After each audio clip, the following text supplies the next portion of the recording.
जय हिंद। अभिज्ञान online classes Lucknow में आप सभी का स्वागत है। इस वीडियो में मैं मानव भूगोल के क्षेत्रों एवं उप क्षेत्रों अर्थात मानव भूगोल की महत्वपूर्ण शाखाओं के विषय में जानकारी दूंगा। तो आइए देखते हैं कि मानव भूगोल के क्षेत्र या उप क्षेत्र से क्या अभिप्राय है। मानव भूगोल का क्षेत्र धीरे धीरे अत्यंत विस्तृत होता जा रहा है और इसके कारण इसके बड़े क्षेत्रों को छोटे क्षेत्रों में बांटा जाने लगा है और जब छोटे क्षेत्र भी बहुत बड़े आकार के हो जाते हैं तो उनको उप क्षेत्र में बांट दिया जाता है। इन्हीं क्षेत्रों को शाखाएं और उप शाखाएं कहा जाता है। आइए इनके बारे में विस्तार से जानते हैं। तो मानव भूगोल के जो मुख्य क्षेत्र हैं या मुख्य शाखाएं हैं वह निम्नलिखित है।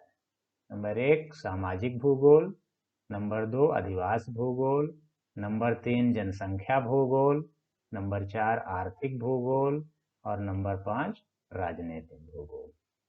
अब इनके बारे में भी संक्षेप में बता देते हैं कि सामाजिक भूगोल मानव भूगोल की वह शाखा है जिसमें विश्व के विभिन्न भागों में रहने वाले विभिन्न मानव समाजों की विशेषताओं, उनके खान पान, वेशभूषा, रहन सहन आदि के विषय में जानकारी की जाती है या जानकारी होती है। दूसरा है अधिवास भूगोल। यह मानव भूगोल की वह शाखा है जिसमें विभिन्न प्रकार के अधिवासों जैसे ग्रामीण अधिवास एवं नगरीय अधिवास का अध्ययन किया जाता है। तीसरी महत्वपूर्ण शाखा है जनसंख्या भूगोल। यह मानव भूगोल की वह शाखा है जिसमें विश्व के विभिन्न भागों में रहने वाली जनसंख्या का वितरण, घनत्व, उनकी विशेषताओं आदि के विषय में अध्ययन किया जाता है। चौथा आर्थिक भूगोल। यह मानव भूगोल की वह शाखा है जिसमें मनुष्य की विभिन्न आर्थिक क्रियाकलापों जैसे कृषि, उद्योग, व्यापार, यातायात आदि के विषय में पढ़ा जाता है। और पांचवा है राजनैतिक भूगोल। यह मानव भूगोल की वह शाखा है जिसमें विश्व के विभिन्न भागों में जो राजनैतिक शासन प्रणाली है, निर्वाचन प्रणाली है आदि के विषय में पढ़ा जाता है। अब आइए इनके उप क्षेत्रों के विषय में जानकारी करते हैं।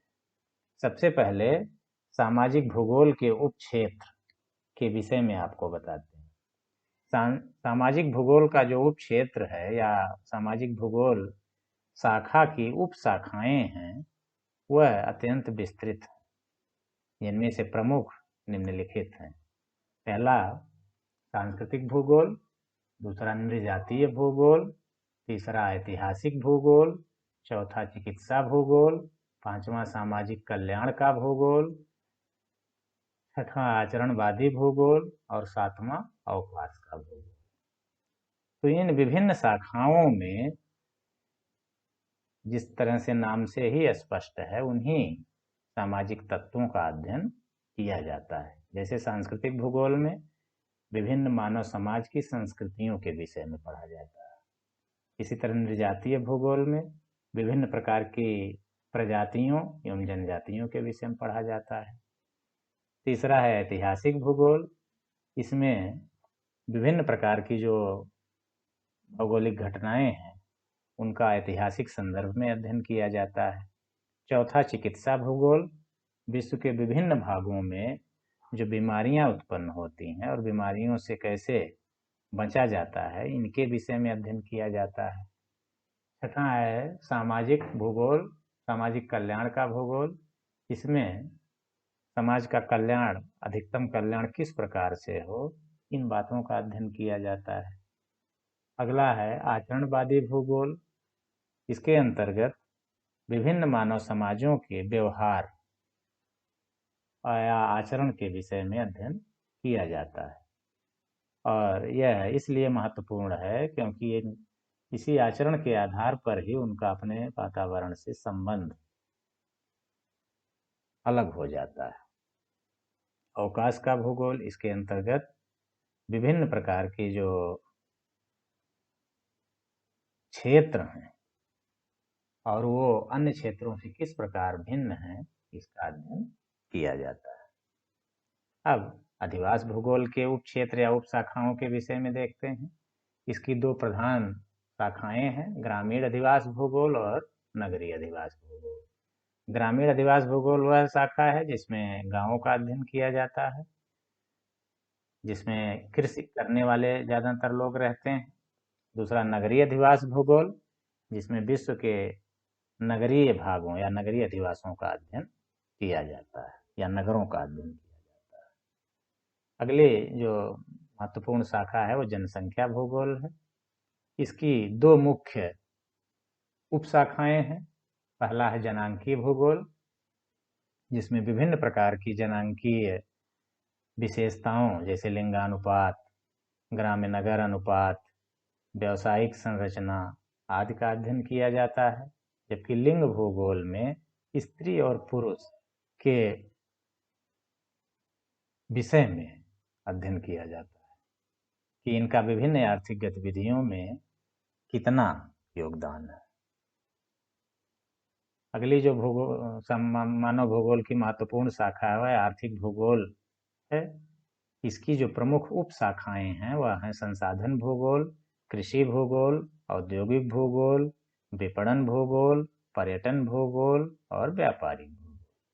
संसाधन भूगोल के अंतर्गत धरातल के विभिन्न प्रकार के संसाधनों, चाहे वह खनिज संसाधन हो, वन संसाधन हो, मृदा संसाधन हो, आदि के विषय में पढ़ा जाता है।